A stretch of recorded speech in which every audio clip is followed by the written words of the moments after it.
112টি গ্রাম panchayat, name of the গ্রাম panchayat on স্ক্রিনে দেখতে পাচ্ছেন। তো দেখুন গ্রাম পঞ্চায়েতের লিস্ট শুধুমাত্র আপনারা দেখতে থাকুন, আমি আপনাদের এক এক করে দেখাচ্ছি। এরপরে দেখতে পারবেন আমি আপনাদের শুধু জাস্ট এখানে দেখিয়ে দিচ্ছি যে এক এক করে গ্রাম পঞ্চায়েতের লিস্টগুলি দেখুন, কতগুলি গ্রাম পঞ্চায়েত একসঙ্গে বিজ্ঞপ্তি প্রকাশিত হয়েছে। দেখতেই পাচ্ছেন প্রত্যেকটি কিন্তু গ্রাম পঞ্চায়েতে এই মুহূর্তে চাকুরি যে বিজ্ঞপ্তি, সেই বিজ্ঞপ্তি কিন্তু প্রকাশিত হলো। তো বন্ধুরা আপনারা কিন্তু দেখে শেষ করতে পারবেন না যে একটি কতগুলি গ্রাম পঞ্চায়েতে, এই লিস্ট আপনারা দেখে শেষ করতে পারবেন না। এতগুলি গ্রাম পঞ্চায়েতে টোটাল 112টি গ্রাম পঞ্চায়েতে এই মুহূর্তে চাকুরি বিজ্ঞপ্তি কিন্তু যে আবেদন সেটা কিন্তু শুরু হয়েছে।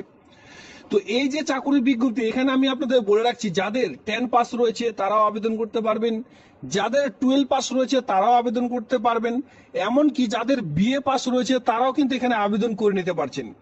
খুবই গুরুত্বপূর্ণ একটি চাকুরি বিজ্ঞপ্তি আগে প্রকাশিত হয়েছে। আমি আপনাদের এক এক করে দেখিয়ে দিচ্ছি কি করে আবেদন করবেন, আবেদনের প্রসেস কি রয়েছে, সকল সমস্ত রকম বিস্তারিত। যদি আপনারা এখনো পর্যন্ত আবেদনটি না করে থাকেন, কি করে আবেদন করবেন, সকল সমস্ত রকম প্রসেস কিন্তু আজকের একটি ভিডিওর মাধ্যমে দেখিয়ে দিচ্ছি। এর সঙ্গে শিক্ষাগত যোগ্যতা, বয়স বলে রাখছি যাদের 40 বছরের বেশি, মানে 40 প্লাস, দেখুন এখানে 40 বছর পর্যন্ত আবেদন করা যাবে। যদি আপনাদের 41 হয় তাহলে আপনারা কিন্তু ভিডিওটি স্কিপ করে যেতে পারেন, কারণ কি সর্বোচ্চ যে বয়স সীমা সেটা কিন্তু 40 বছরে এখানে রাখা রয়েছে, মানে 40 বছরের বেশি হলে আবেদনটি করা যাবে না। মাথায় রাখবেন এখানে 40 বছরের মধ্যে যাদের বয়স তারাই শুধুমাত্র এখানে আবেদন করতে পারবেন। তো আমি আপনাদের এক এক করে দেখিয়ে দিচ্ছি নোটিশগুলি কোথা থেকে ডাউনলোড করবেন, নোটিশটি ডাউনলোড করার জন্য কোন অফিসিয়ালি সাইটের মাধ্যমে ভিজিট করতে হবে, সকল সমস্ত আমি দেখাবো আজকের একটি ভিডিওর মাধ্যমে। আজকের যে রিক্রুটমেন্টের নোটিশ রয়েছে সেটি এক এক করে দেখে নেওয়া যাক। তো স্ক্রল ডাউন করে দিচ্ছি, আপনারা দেখতে থাকুন আপনাদের গ্রাম পঞ্চায়েতের নাম এখানে রয়েছে কিনা। ঠিক আছে, এর সঙ্গে দেখতে পারবেন আপনার গ্রামের নাম, কতগুলি গ্রাম পঞ্চায়েত সঙ্গে গ্রামের নাম সকল সমস্ত রকম রয়েছে। আবার ধীরে ধীরে স্ক্রল ডাউন করে দিচ্ছি, দেখুন আপনাদের যাদের যাদের বিশেষ করে গ্রাম পঞ্চায়েতের নাম এখানে রয়েছে। এতগুলি গ্রাম পঞ্চায়েত একসঙ্গে দেখানো সম্ভব নয়, আমি এই পিডিএফটির লিঙ্ক অলরেডি রাখবো, আপনারা চাইলে সেখান থেকে কিন্তু ডাউনলোড করে একে করে কিন্তু দেখে নিতে পারেন। ইতিমধ্যে আপনারা দেখতেই পাচ্ছেন এটি কিন্তু অনলাইনের মাধ্যমে আপনাদের ডাউনলোড করে নিতে হবে। এই নোটিশগুলি যদি কেউ ডাউনলোড করতে চান অবশ্যই আপনাদের কি করতে হবে, অফিসিয়ালি সাইটে গিয়ে সরাসরি ভাবে আপনারা ডাউনলোড করে নেবেন। ঠিক আছে, আমি আপনাদের দেখিয়ে দেবো কোন অফিসিয়ালি সাইটের মাধ্যমে ডাউনলোড করবেন। এখন কতগুলি গ্রাম পঞ্চায়েত, এতগুলি দেখানো সম্ভব নয়, বিভিন্ন ধরনের ইতিমধ্যে যে গ্রাম পঞ্চায়েত সেই সকল গ্রাম পঞ্চায়েতের লিস্ট কিন্তু ইতিমধ্যে দেখতে পাচ্ছেন। প্রথমে আপনারা দেখতে পারবেন আমি কিন্তু ইতিমধ্যে অফলাইনের যে ফরম্যাট সেই ফরম্যাটের মধ্যে চলে এসেছি। এই যে এখানে 112খানা গ্রাম পঞ্চায়েতের লিস্ট আমি আপনাদের দেখালাম, এটা কিন্তু অফলাইনের মাধ্যমে আবেদন করতে হবে। এখানে আপনারা সবার প্রথমে দেখতে পারবেন একটি জায়গা রাখা রয়েছে, এখানে বলা হয়েছে আপনি কোন গ্রাম পঞ্চায়েতের অন্তর্গত আবেদন করতে চান। যে গ্রাম পঞ্চায়েতের নাম আপনি বসবাস করছেন সেই গ্রাম পঞ্চায়েতের নামটি এখানে লিখবেন, আর সেই গ্রাম পঞ্চায়েতের মধ্যেই কিন্তু পোস্টিংটি পাবেন, বাইরে কোথাও পোস্টিং পাবেন না, নিজ এলাকার মধ্যেই পোস্টিংটি পাবেন। এর সঙ্গে দেখুন এই যে এখানে বলা হয়েছে প্রত্যায়িত পাসপোর্ট মাপের যে শ্রম প্রতীক ছবি আঠা দিয়ে লাগান, পিন অথবা স্টেপলার অথবা সেলাই করবেন না। মাথায় রাখবেন আমি কিন্তু প্রত্যেকটি ভিডিওতে বলে থাকি যখনই আপনারা ছবি কোনো ফর্মে বসাচ্ছেন অফলাইনে ফরম্যাটের মধ্যে, সেলাই পিন স্টেপলার যে পিন করছেন এই সকল কিন্তু বিশেষ করে মানে বেশিরভাগই কিন্তু রিজেক্ট করে দেওয়া হয়ে থাকে। তো সেক্ষেত্রে আপনাদের বলাই হয়েছে যে আঠা দিয়ে সুন্দর করে এখানে বসাতে হবে, মানে এক কথায় পরিষ্কার পরিচ্ছন্ন আপনারা ফর্মটি ফিল আপ করবেন। এখানে আপনারা দেখতে পাচ্ছেন আবেদনকারীর নাম, এখানে আপনার নাম বসাতে হবে। আপনারা বাংলাও ফিল করতে পারেন অথবা চাইলে আপনারা কিন্তু ইংরেজিতেও ফিলটি করতে পারেন। এরপরে আপনি কোন গ্রাম পঞ্চায়েতের অন্তর্গত বসবাস করছেন, আপনার পোস্ট অফিস, আপনার থানা, আপনার পিতার নাম, এলাকার নাম, আর বিবাহিত মহিলারা বিশেষ করে স্বামীর নামও বসাতে পারেন, সেখানে পাশে একটি বক্স রাখা রয়েছে বিবাহিত মহিলাদের ক্ষেত্রে, আর বাকিদের ক্ষেত্রে বিশেষ করে পিতার নাম বসাবেন।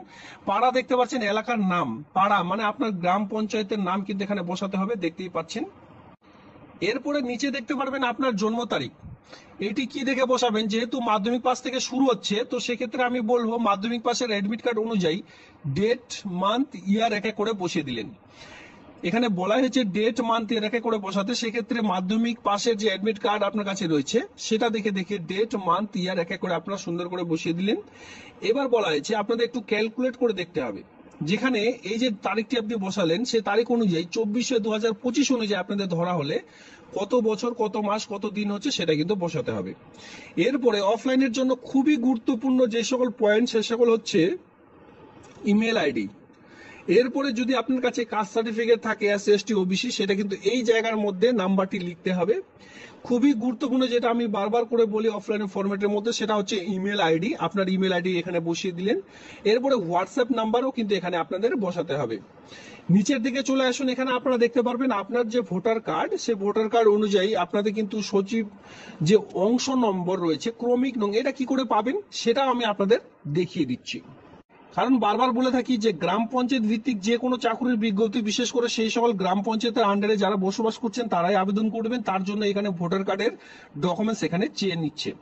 এবার এই যে অংশ নম্বর সঙ্গে আপনার যে ক্রমিক নম্বর, এটি আপনারা কি করে পাবেন? ইপিক নাম্বার এখানে বসিয়ে দিতে বলা হয়েছে, মানে ভোটার কার্ডের যে নাম্বার, সেই নাম্বারটা এখানে বসালেন। এবার অংশ এবং ক্রমিক নম্বর পাওয়ার জন্য আপনাদের ভোটার পোর্টালে যেতে হবে।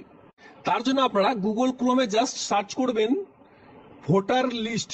এভাবে করে ভোটার লিস্ট টাইপ করলে সবার প্রথমে আপনাদের একটি অপশন চলে আসবে, যেটা আপনারা দেখতে পাচ্ছেন search your electrical roll. Just এখানে ক্লিক করুন। এখানে ক্লিক করলে এইভাবে করে আপনাদের সামনে ওপেন হয়ে চলে আসবে। এখানে আপনারা দেখতেই পাচ্ছেন যে ইপিক নাম্বার, এর সঙ্গে আপনার স্টেট, আপনার কাছে যে ভোটার কার্ডের নাম্বারটি রয়েছে সেই নাম্বারটি এখানে বসিয়ে দিন। এরপর এখানে চুজ রয়েছে, জাস্ট এটা আপনারা ওয়েস্ট বেঙ্গল হলে ওয়েস্ট বেঙ্গল সিলেক্ট করুন।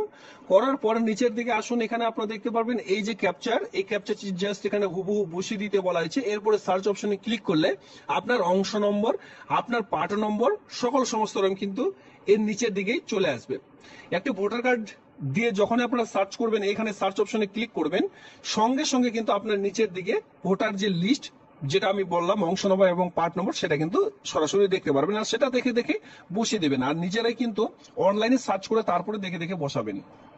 পরবর্তীতে দেখতে পাচ্ছেন মাধ্যমিক পাস সমতুল্য। এখানে মাধ্যমিক পাসের যে বোর্ড, সে বোর্ডের নামটি বসালেন, পরীক্ষা দেওয়ার বছর, মানে আপনি কোন সালে মাধ্যমিক পাস করেছেন, এর সঙ্গে দেখতে পাচ্ছেন প্রাপ্ত নম্বর, এর সঙ্গে আবশ্যিক মোট নম্বর, এর সঙ্গে দেখতে পাচ্ছেন কত পার্সেন্টেজ নাম্বার নিয়ে আপনি পাস করেছেন। এবার মাধ্যমিকের পর যাদের উচ্চ মাধ্যমিক রয়েছে, এখানে উচ্চ মাধ্যমিক দিলেন, সেম ভাবে আপনাদের ফিল করে দিতে হবে।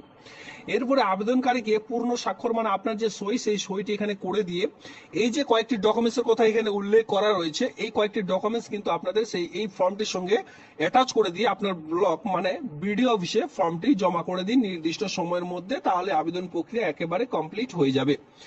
2 কপি পাসপোর্ট মাপের ছবি, 5 টাকার ডাক টিকিট সহ নিজ ঠিকানা লেখা খাম। যখনই আপনারা খাম কিনতে যাবেন, টোটাল একসঙ্গে 2টো খাম কিনবেন। ডাকযোগের যে এক কথায় 5 টাকার ডাক টিকিট হয়, সেটাও কিন্তু 2টো একসঙ্গে কিনবেন। একটিতে করে আপনারা ফর্মটি জমা করবেন, সেখানেও 5 টাকার ডাক টিকিট লাগাবেন, এবং কি পুরো অ্যাড্রেস আপনারা তো ফিল করে জমা করছেনই, অতিরিক্ত আরেকটি খাম আপনারা কিন্তু সেখানে আপনার পুরো অ্যাড্রেস ফিল করে দিয়ে তারপরেই জমা করবেন। মানে খামটির ভিতরে অতিরিক্ত আরো একটি খাম দেবেন, যেখানে 5 টাকার ডাক টিকিট লাগিয়ে দেবেন, কারণ তার মাধ্যমে পরবর্তীতে আপনার কাছে অ্যাডমিট আসবে এক্সামিশনের জন্য। এরপরে ইপিক কার্ড, ভোটার কার্ড, যদি আপনাদের কাস্ট সার্টিফিকেট থেকে থাকে, সেই সকল কেন্দ্র সরকার বোর্ড স্বীকৃত মাধ্যমিক বা উচ্চ মাধ্যমিক যা যা রয়েছে, মাধ্যমিকের অ্যাডমিট কার্ড, এই কয়েকটি ডকুমেন্টস কিন্তু আপনাদের অ্যাটাচ করে দিতে বলা হয়েছে এই ফর্মটির সঙ্গে। প্রত্যেকটি জেরক্সের মধ্যে সেলফ অ্যাটাস্টেড করে তারপরে কিন্তু ফর্মটি জমা করবেন। দেখুন, আবেদনটি করবার জন্য অবশ্যই প্রার্থীকে মাধ্যমিক বা মাধ্যমিক সমতুল্য পাস হতে হবে, যে কোনো বোর্ডের স্বীকৃত বোর্ডের আন্ডারে। উচ্চতর শিক্ষাগত যোগ্যতা যাদের রয়েছে তারাও এখানে আবেদন করতে পারবেন, তবে তার যে মূল্যায়ন সেটা কিন্তু এখানে দেওয়া হবে না। এর সঙ্গে বলা হয়েছে, এখানে আপনারা দেখতে পাচ্ছেন বিশেষ করে যে বয়সটি কিন্তু 40, 22 থেকে 40-এর মধ্যে আবেদন করতে পারবেন। যারা এসসি এসটি রয়েছেন, তপশিলি জাতি এবং উপজাতি রয়েছেন, তারাই শুধুমাত্র 22 থেকে 40-এর মধ্যে আবেদন করতে পারবেন। যারা জেনারেল ক্যাটাগরিতে রয়েছেন, তারা কিন্তু এখানে 30 থেকে 40-এর মধ্যে আবেদন মানে বয়স হয়ে থাকলে আবেদনটি করা যাবে। আর অবশ্যই যে সকল গ্রাম পঞ্চায়েতে প্রকাশিত হচ্ছে, সেই সকল গ্রাম পঞ্চায়েতে স্থানীয় বাসিন্দা হতে হবে।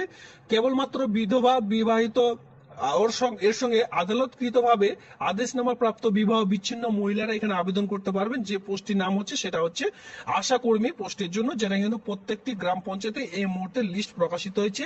এটি কিন্তু দক্ষিণ 24 পরগনা জেলার জন্য প্রকাশিত হয়েছে। এই যে লিস্ট, এই লিস্ট কিন্তু আপনারা এখান থেকে দেখে নিতে পারছেন, প্রচুর লিস্ট কিন্তু একসঙ্গে প্রকাশিত হয়েছে।